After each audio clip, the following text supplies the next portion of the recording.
3 years of marriage, and my husband never touched me, not even once. When I finally discovered why, I realized I'd spent the best years of my youth waiting for a tomorrow that was never coming. And yes, telling it still tightens my chest. But before I go back there, let me ask you something. If you're listening and this story is already pulling at you, leave a like, subscribe, and tell me what city you're watching from. I read those comments more than you think. And if you've ever felt trapped in a marriage that looks perfect to everyone else, stay with me. Because what I'm about to tell you might hurt, but it might also free you. My name is Sarah. I'm 59 years old now, but when this began, I was only 24. It was 1990, and I lived in Springfield, rural Ohio, in a small, simple house that always smelled faintly of laundry soap and instant coffee. My father had died 2 years earlier. One moment he was laughing at the kitchen table, the next he was gone. A sudden heart attack that changed everything in a single day. After that, survival became the rhythm of our lives. My mother, Margaret, worked as a housekeeper.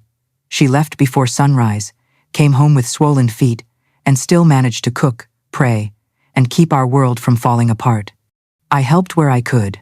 I worked downtown at a fabric store, folding bolts of cloth, measuring yards for customers, ringing up thread and buttons, and pretending I didn't notice how other girls my age talked about dates and boyfriends like it was the most natural thing in the world. Because for me, it wasn't. I was raised on rules, not the kind you could bend, not the kind you could laugh off, the kind that were taught with a Bible open on the table and a serious look in my mother's eyes. My mother was a devout evangelical Pentecostal, strict, the kind of woman who believed God watched everything, including your thoughts. She taught me that a proper young lady didn't chase men. That purity wasn't just a choice, it was an offering. That intimacy was sacred and could only happen after marriage, in the eyes of God, in a church, with vows spoken out loud. And I believed her. I didn't just believe her, I built my identity around it. While other girls at school slipped behind bleachers with boys, I went home and helped my mother with dinner. While coworkers giggled about what they did in the back seat of cars, I folded fabric and kept my eyes down. By 24, I had never had a real boyfriend.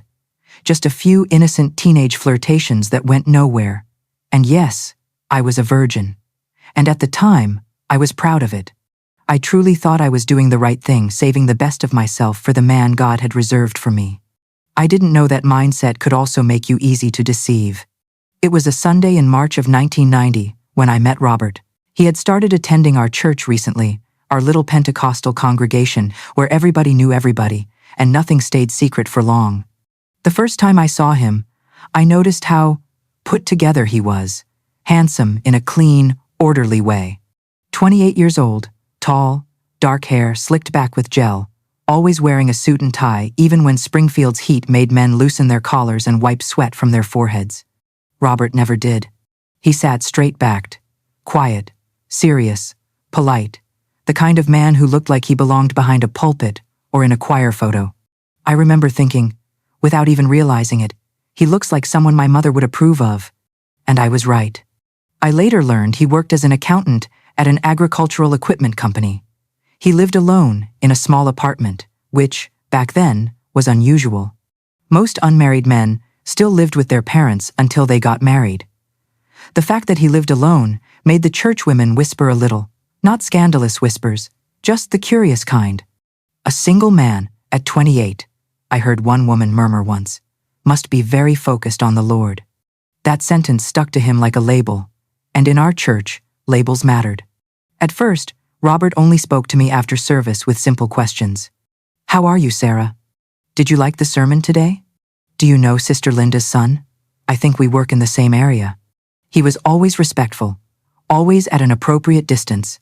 No lingering, no staring, no jokes that could be misunderstood. And because I'd been taught not to throw myself at men, I answered politely but didn't encourage much conversation. I was terrified of looking eager, terrified of being the kind of girl my mother warned me about. But Robert persisted. Not in a pushy way, in a patient way, the kind that felt safe. Until one Sunday evening, after service, he asked me if I'd like to go for ice cream. Just ice cream. I remember my pulse jumping like I'd been caught doing something wrong, even though he'd asked in front of people, in full view of the church doors and the parking lot. I looked at my mother without saying a word, asking permission with my eyes. She gave me a discreet smile and nodded. And in that nod, it felt like my whole life shifted. We went to an old-fashioned ice cream parlor near the church, the kind with formica tables and a ceiling fan that clicked softly as it turned. Robert ordered vanilla. I ordered strawberry. The conversation came easier than I expected. He wasn't flashy. He didn't try to impress me with big stories. He spoke like someone who had practiced being careful with words. He told me he'd moved from Columbus 2 years earlier for work, that his parents still lived there, that he had a younger brother. He talked about faith, how he'd been saved at 20 and had been trying to walk in God's ways ever since. When it was my turn, I told him the parts of my life that were safe to share. Losing my father, working at the fabric store, dreaming of having my own home someday, maybe children. A family that felt secure, unlike the fragile one we'd become after death, entered our house. Robert listened, really listened. And that alone made me feel seen. A week later, we officially started dating. Except in our world, it wasn't called dating. It was called courtship. It was structured, supervised by values, and always carried the unspoken question, is this leading to marriage? Robert knew that. So he did what a serious man did. He asked to speak to my mother.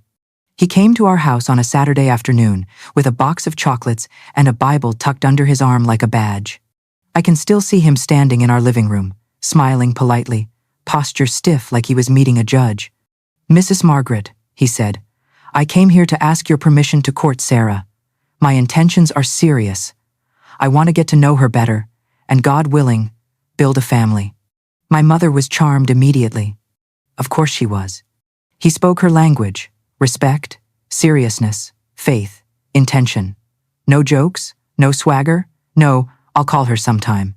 He sounded like a man with a plan. My mother nodded as if she'd been waiting for this exact moment. "Yes, Robert," she said warmly. "You may court my daughter, but it must be respectful, within Christian values." Robert didn't hesitate. "Of course." And from that day on, everyone in church treated us like we were already halfway married. The courtship felt like a dream I'd been trained to want.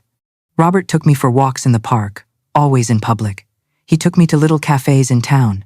We attended special services in other churches. He picked me up from my mother's house and brought me back before 10 p.m.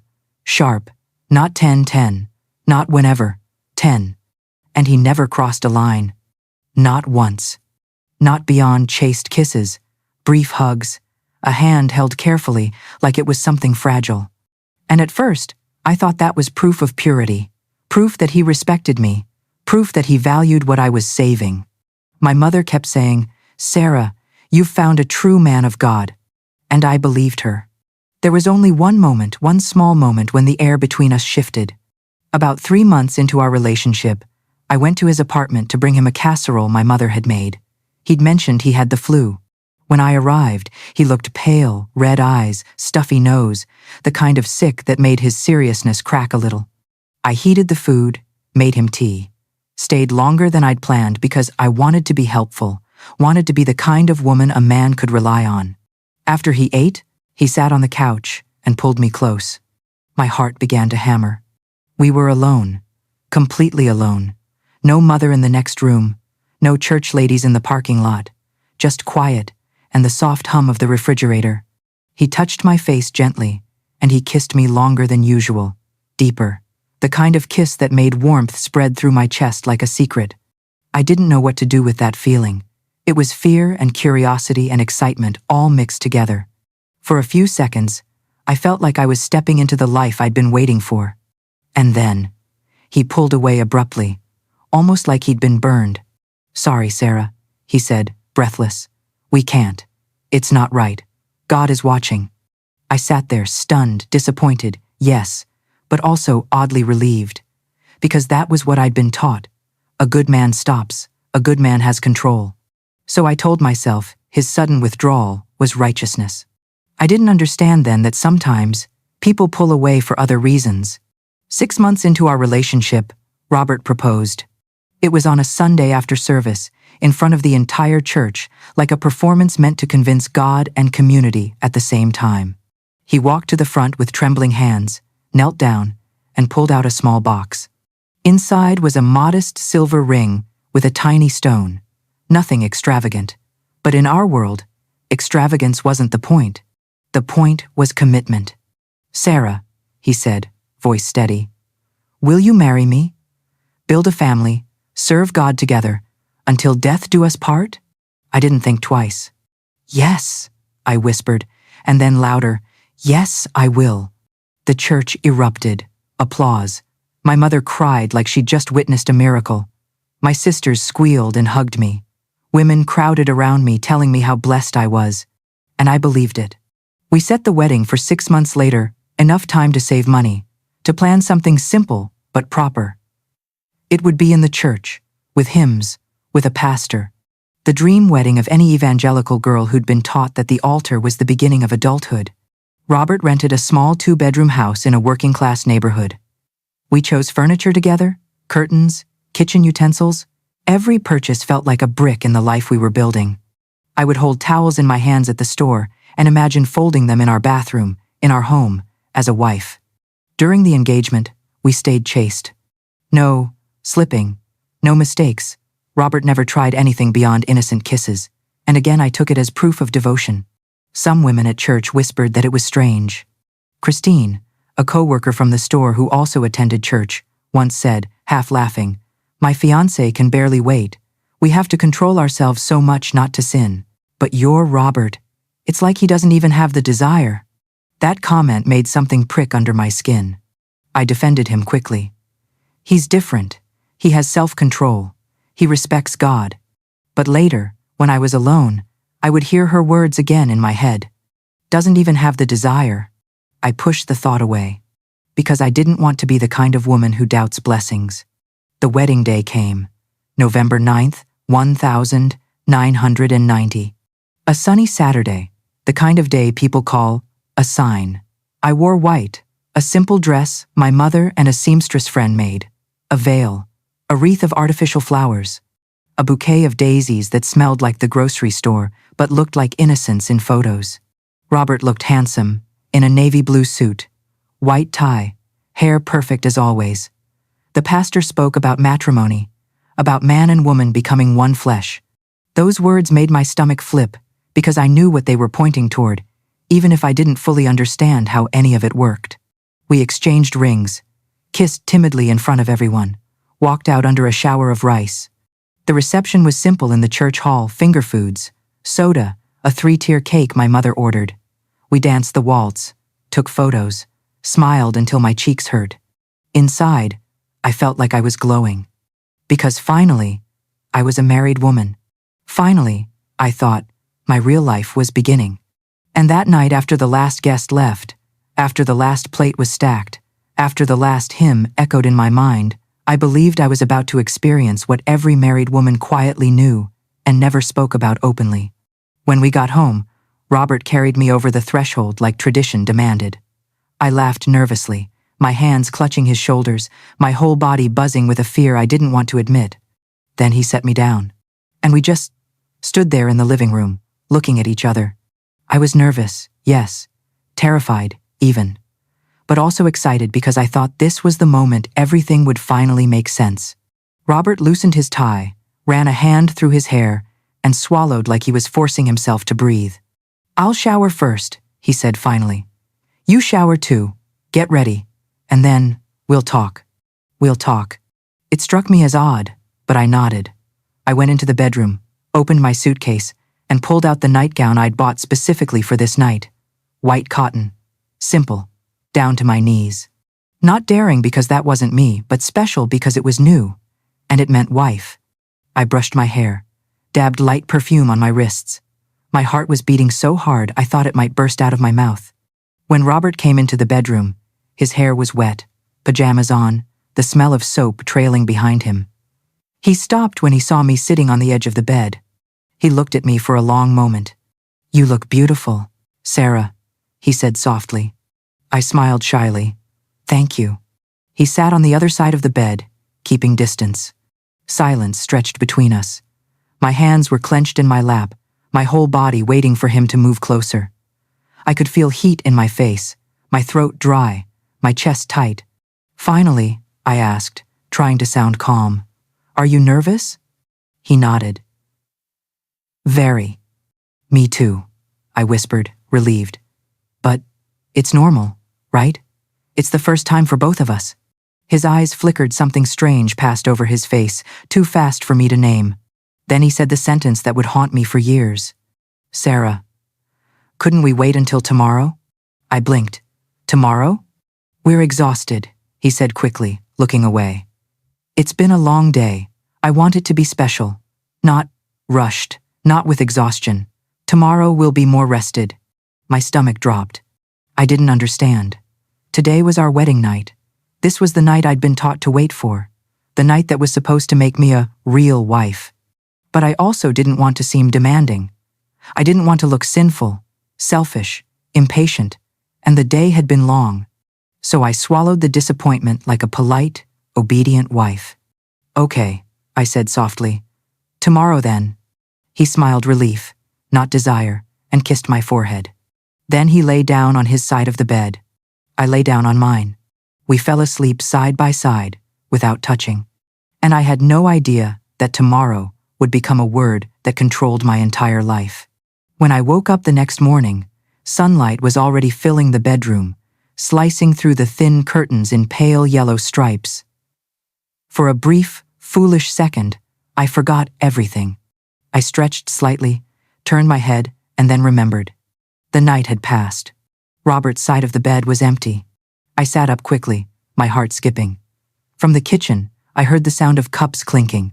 He was already awake, already dressed, already moving forward, as if nothing unusual had happened. I wrapped myself in my robe and walked out to the kitchen. Robert stood there in a pressed dress shirt and slacks, tie already knotted, coffee brewing. He looked normal, calm, almost cheerful. "Good morning, honey," he said, leaning in to give me a quick kiss on the cheek, not the lips. "I made coffee and toast. Eat something, we have to leave for church soon." Church. Of course. I sat at the table feeling disoriented, staring at my plate while my thoughts raced. I told myself not to overthink it. He'd said tomorrow. And today was tomorrow, wasn't it? Maybe he just wanted to start the day right, with God. That was who I'd married, a man who put faith first. So I nodded. I smiled. I drank my coffee. At church, people hugged us, congratulated us again, called me Mrs. Robert with warm smiles. Women squeezed my hands and whispered about how beautiful the ceremony had been. The pastor spoke about unity, about love, about marriage as God's design.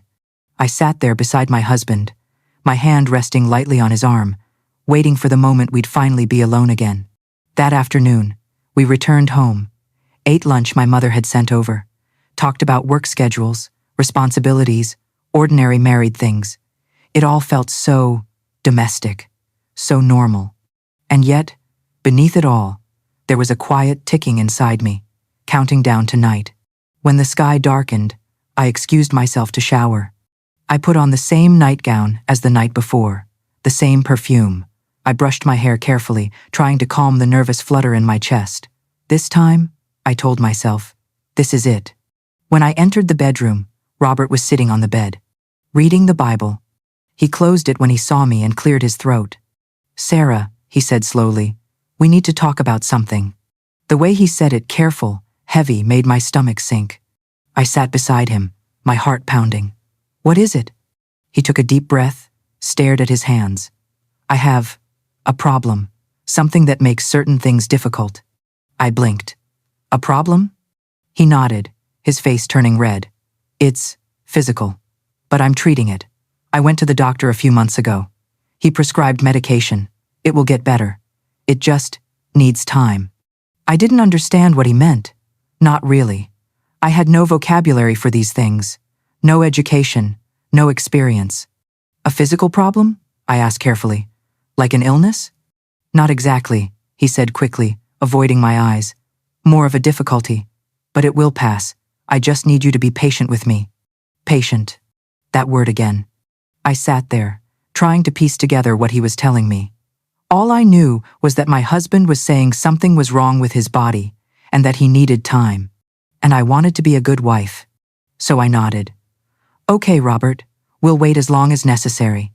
The relief on his face was immediate. He pulled me into a tight hug, almost crushing. Thank you, he whispered. You're a blessing in my life. I clung to those words like a lifeline. The weeks passed. We settled into a routine that looked, from the outside, like a healthy marriage. We worked, we ate dinner together, we watched television in the evenings, we prayed. We talked about the future, saving money, maybe buying a bigger house someday. But when night came, something always shifted. Robert would turn to his side of the bed, or pretend to sleep, or suddenly complain of exhaustion, stress, a headache. At first, I tried. I would move closer, place my hand on his shoulder, lean in for a deeper kiss. Every time, he gently pulled away. Not tonight, honey. I'm really tired. I had a rough day at work. There was always an excuse. And because I didn't know what was normal, I accepted it. I told myself men weren't always ready. That respecting his boundaries was part of being a loving wife. 2 months into our marriage, my mother began asking questions. Subtle at first. So, daughter, any news? She asked one afternoon, pretending to rearrange something on the table. I knew what she meant. No, Mom, not yet, I said quickly. She frowned. Are you two using protection? I lied without thinking. Yes, we want to enjoy being together first. She didn't look convinced, but she let it go. The church ladies were less discreet. One Sunday after service, Rosemary, an older woman known for her helpful advice, pulled me aside. Sarah, she said softly, can I speak frankly with you? I nodded. In the first months of marriage, it's important to be a complete wife. If you refuse your husband too much, he might look elsewhere. Heat rushed to my face. I don't refuse him, I said quickly, embarrassed and angry. She blinked. Oh, well, that's good then. Forgive me if I overstepped. But her words stayed with me. Was the problem me? I started trying harder. I bought prettier sleepwear, wore light makeup at night, smiled more, complimented him more. Nothing changed. In every other way, Robert was a good husband. Kind, responsible, present. We laughed together, we talked. But in bed, there was an invisible wall I couldn't break. At 6 months of marriage, I finally tried to address it directly. Are you still taking the medication the doctor prescribed? I asked one evening while he washed dishes. He froze. Yes, he said sharply. Why? Because it's been months, I said quietly. And we still haven't.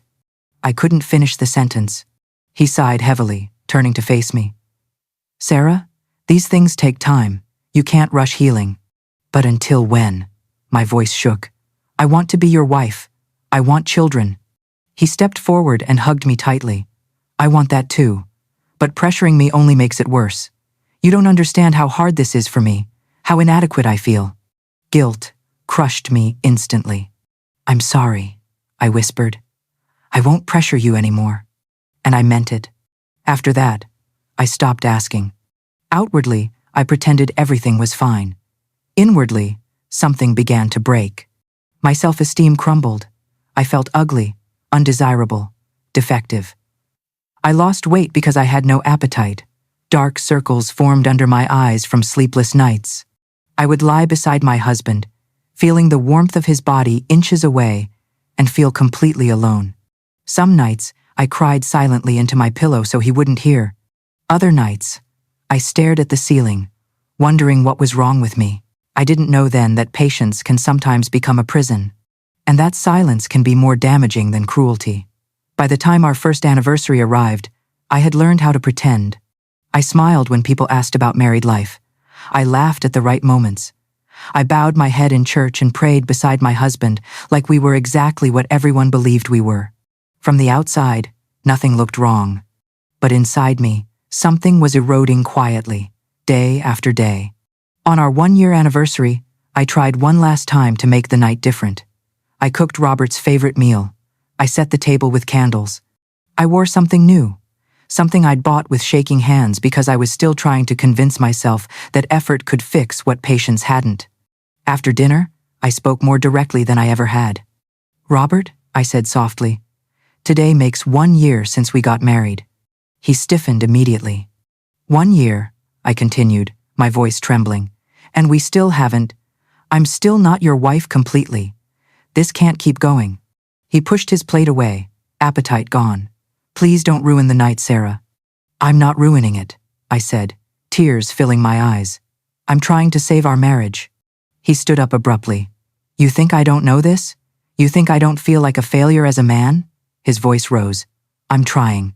But every time you bring it up, it makes everything worse. I started crying openly then. I just want to understand. I just want to know if it's something about me, if I repulse you. His face went pale. It's not you. It was never you. Those words should have comforted me. Instead, they left me emptier. Because if it wasn't me, then what was it? After that night, I stopped trying altogether. I stopped initiating. I stopped asking. I became quiet, careful, small. And the more silent I became, the more alone I felt. My mother grew impatient. You're 26, she said one afternoon, concern hardening her voice. You can't wait forever to have children. It only gets harder. I lied again. I said we were trying, that it just hadn't happened yet. She suggested I see a doctor. The idea terrified me. But I agreed more to silence her than because I believed anything was wrong with me. The gynecologist was gentle, professional. She asked questions, took notes, examined me. When she finished, she sat back in her chair and looked at me with a puzzled expression. You mentioned you've been married over a year and trying to conceive, she said slowly. But according to the exam, your hymen is still intact. I stared at her. What? I whispered. She hesitated. Physically, Sarah. You've never had sexual relations. My ears rang.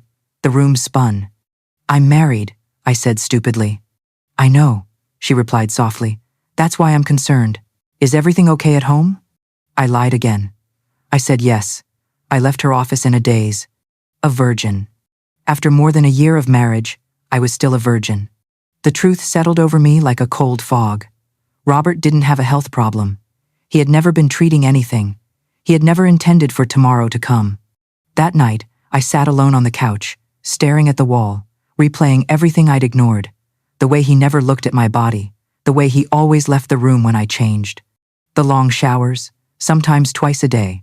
The Saturdays he spent with a friend and came home late. For the first time, I let myself think what I'd been afraid to name. What kind of man marries a woman and never touches her?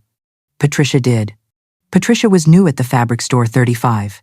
Divorced, sharp-tongued, the kind of woman who said things other people avoided. During lunch breaks, the women talked about husbands and intimacy, and I always stayed quiet. One day, she looked straight at me.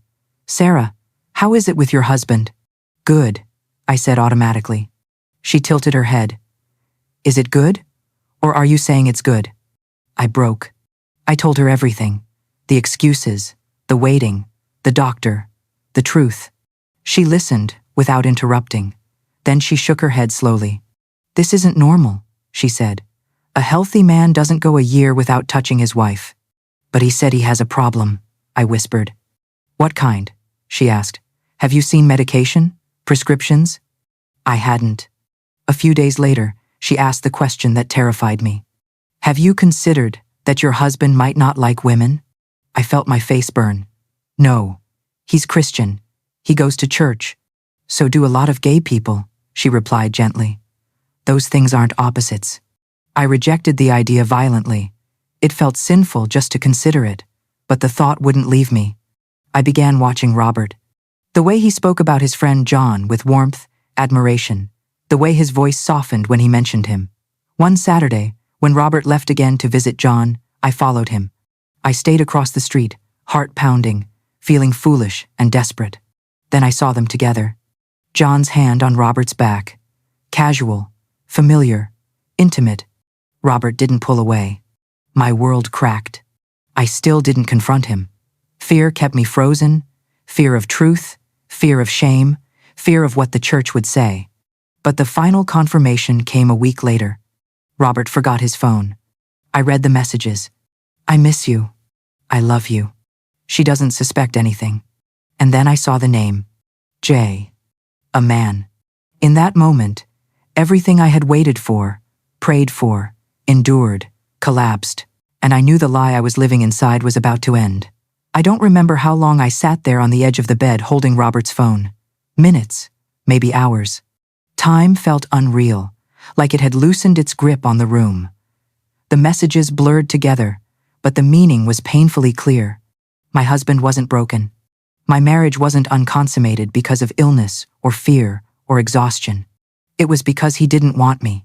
And the man he wanted was someone else. I ran to the bathroom and threw up until my throat burned. I collapsed onto the cold tile floor, hugging my knees, my whole body shaking. Every memory replayed itself in a cruel new light. The distance, the excuses, the way he never touched me. It all made sense now. A horrible, devastating sense. Robert was gay. The word felt heavy in my mind, almost dangerous. In my world, it wasn't just a word, it was a sin. A label whispered with disgust. Something people pretended didn't exist. And yet here it was, sitting in my hands, undeniable. I stayed on the bathroom floor until I heard the front door open. "Sarah?" Robert's voice called. "Are you home?" I wiped my face quickly, rinsed my mouth, and walked back into the bedroom on unsteady legs. He was already there, scanning the bed, his eyes landing on his phone. "Oh, here it is," he said with a nervous laugh. I thought I'd lost it. I looked at him, really looked at him, and felt something snap inside me. "Were you looking for this?" I asked, my voice coming out strange, hollow. He frowned. "Why?" "I read your messages, Robert." The color drained from his face so fast it frightened me. The phone slipped from his hand and landed on the bed. "Sarah, I can explain." "Explain what?" I screamed, the sound tearing out of me. "Explain why you married me. Explain why you let me think I was ugly, undesirable, broken. Explain why you've been sleeping with a man while refusing to touch your wife." He stepped toward me. I backed away instinctively. "Don't touch me," I said sharply. "Don't you dare touch me." He collapsed onto the edge of the bed, covering his face with his hands. His shoulders shook. "I never wanted you to find out like this." "Oh, really?" I laughed bitterly. "When did you want me to find out? 10 years from now? After I'd wasted my entire life?" "I was trying to do the right thing," he sobbed. "The right thing?" I yelled. "The right thing would have been not marrying me, not destroying my life so you could hide yours." He lifted his face, eyes red. "I cared about you, Sarah. I really did. Just not the way a husband should." I felt something inside my chest cave in. "I've been like this my whole life," he continued, voice breaking. "I prayed. I fasted. I begged God to change me. I thought if I got married, if I did everything right, the feelings would go away." "So I was your experiment?" I asked coldly. "Your cure?" "It wasn't like that," he whispered. "I thought I could be a good husband to you." "A good husband?" My voice dropped. "You let me spend a year and a half believing something was wrong with me. You watched me fall apart while you lived your secret life." He didn't deny it. "Since when?" I asked quietly. "Since when have you been with him?" He wiped his face. "Before we got married, we worked together. It started as friendship." "So you lied to me from the beginning?" "Yes." That single word felt heavier than everything else he'd said. I inhaled deeply, forcing myself not to collapse. "You need to leave." He looked up, startled. "Sarah, we can talk." "There's nothing to talk about," I said. "You lied to me. Used me. I don't want you here. This is my house too." "You can have everything," I replied flatly. "I just want you gone." He hesitated, then began stuffing clothes into a bag like a man moving through water. When he reached the door, he paused. "I'm sorry," he said quietly. "I wish I'd had the courage to be honest from the beginning." I closed the door without answering. When the lock clicked, I collapsed onto the floor and cried until there were no tears left. I cried for the girl I had been, for the marriage that never existed, for the years I could never get back. The next days passed in a blur. I stopped going to work. I didn't eat. I didn't sleep. My mother came over after I missed church. When she saw me, she panicked. "What happened?" she asked, grabbing my shoulders. "Did he hurt you?" "Worse," I whispered. "He never touched me." When I told her everything, she went silent. Then she said softly, "Thank God you found out now." She was right. But it didn't make the pain smaller. The pastor helped us begin the annulment. The news spread quickly. People whispered, looked, judged. I stopped going to church. Robert sent a letter weeks later. He was moving to New York with John. He wished me freedom. I tore the letter into pieces. But slowly, something shifted. I realized the truth I'd been afraid to name wasn't about me at all. It never had been. After Robert left, the house became unbearably quiet. Not peaceful empty, the kind of silence that presses against your ears until your own thoughts become too loud. I wandered from room to room like a stranger, touching furniture we had chosen together, plates we had eaten from, curtains I had once imagined washing on lazy Saturdays. Everything looked the same, but nothing felt real anymore. I kept thinking, I was never his wife. I had worn the ring, I had said the vows, I had shared a bed, but I had never been chosen. Not in the way a husband chooses a wife. I had been a role, a shield, a disguise. That realization hurt more than the betrayal itself. My mother stayed with me for a few days. She didn't lecture, she didn't quote scripture. She just cooked, cleaned, and sat beside me while I cried until my body ached. When I finally spoke again, my voice sounded unfamiliar even to me. "I feel stupid," I told her. "Everyone warned me, and I still didn't see it." She shook her head firmly. "You didn't fail, Sarah. You trusted. There's a difference." The annulment process began quietly. Robert didn't contest anything. He signed whatever papers were put in front of him. The pastor told me, gently, that this wasn't the first time he'd seen something like this. Men trying to bury who they were under marriage and prayer, women paying the price. That knowledge didn't comfort me. It only made me angrier. The church found out quickly. In a place like Springfield, secrets don't travel, they sprint. People didn't know the full story, but they filled in the blanks with their own ideas. Some looked at me with pity, others with curiosity, a few with judgment, like I had somehow failed at being a wife. I couldn't bear it. I stopped attending services. I avoided the grocery store at peak hours. I took side streets so I wouldn't run into familiar faces. The community that had once praised my marriage now felt like a courtroom where I was always on trial. Robert tried calling. I didn't answer. One afternoon, he showed up at the fabric store. I was folding bolts of cotton when Patricia spotted him first. She stepped between us without hesitation. "You need to leave," she said loudly, "or I'll call security." He left without a word. But before he did, he handed her an envelope. A letter. I read it that night, my hands shaking. It was long, careful, full of apologies and explanations. He wrote about fear, about the pressure of the church, about living a life that felt like suffocation. He said he was moving to New York with John. He said he hoped I would find happiness, freedom. Freedom. I ripped the letter into tiny pieces and dropped them into the trash. Freedom was a word he had stolen from me. For weeks, I existed rather than lived. I went to work. I came home. I slept. I woke up. Nothing had color. Nothing had taste. My body moved forward while my mind stayed stuck in the past, replaying every moment I had misread. If I had been prettier, braver, different. Therapy was not common in my world back then, especially not for a woman like me. But my mother knew a psychologist, Dr. Regina, who agreed to see me for a price I could afford. The first session, I cried so hard I could barely speak. "I feel like I was erased," I told her, "like my womanhood never even counted." She listened without interrupting. Then she said something I didn't expect. "Sarah, your marriage wasn't a failure because you were unworthy. It failed because it was never honest." That sentence stayed with me. Session by session, I began to understand something crucial. Robert's lie had nothing to do with my value. I had been collateral damage in a war he was fighting with himself. Understanding that didn't erase the pain, but it loosened its grip.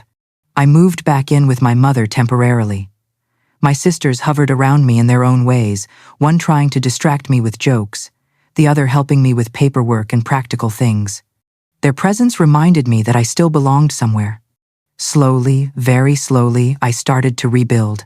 I changed jobs, left the fabric store, Took a position as a secretary at a school. It paid a little better. The environment felt lighter, less gossip, more noise. Children's voices in the hallway reminding me that life continued, even when one chapter ended badly. That's where I met Paul. He was a math teacher, 32, divorced, balding, a little chubby, with kind eyes and a laugh that came easily. He started talking to me about ordinary things, the weather, paperwork, misbehaving students. There was nothing dramatic about him, and that's what made him feel safe. When he invited me to a movie one Saturday afternoon, I panicked. I hadn't been alone with a man since Robert. Fear rose in my throat like bile. I talked to Dr. Regina about it. "You don't owe your past your future," she told me. "If you want to go, go. If you don't, don't. But don't let fear decide for you." So I went. The date was wonderfully normal. Popcorn, a movie, conversation. No pressure, no expectations. When he kissed me quickly at the end of the night, I didn't feel dread. I felt nervous. Alive. I told him my story early on. All of it. He didn't flinch, didn't ask invasive questions. He just said, "That must have been very hard. You're stronger than you think." With Paul, I didn't feel broken. Intimacy took time. Even after everything, I was still a virgin, still afraid, still unsure of my body. Paul never rushed me, never pressured me. He waited until I was ready. And when it finally happened at 29 years old, it wasn't perfect. It was awkward, clumsy. But it was real. It was with someone who wanted me. 2 years later, we married. Quietly. Civil ceremony, no church, no spectacle, just honesty. We built a life, had children, laughed, fought, forgave, loved. Paul died 4 years ago from cancer. I miss him every day. Robert died in 2010. I went to the funeral. John was there, shattered. When he saw me, he didn't know whether to approach. I did. "I'm sorry," I said. "He loved you very much." He cried and thanked me. Said Robert always spoke of me with respect. That gave me an unexpected peace. Today, at 59, I don't see those 3 years as wasted anymore. They taught me something painful, but necessary. Truth matters, desire matters, and love without honesty is not love at all.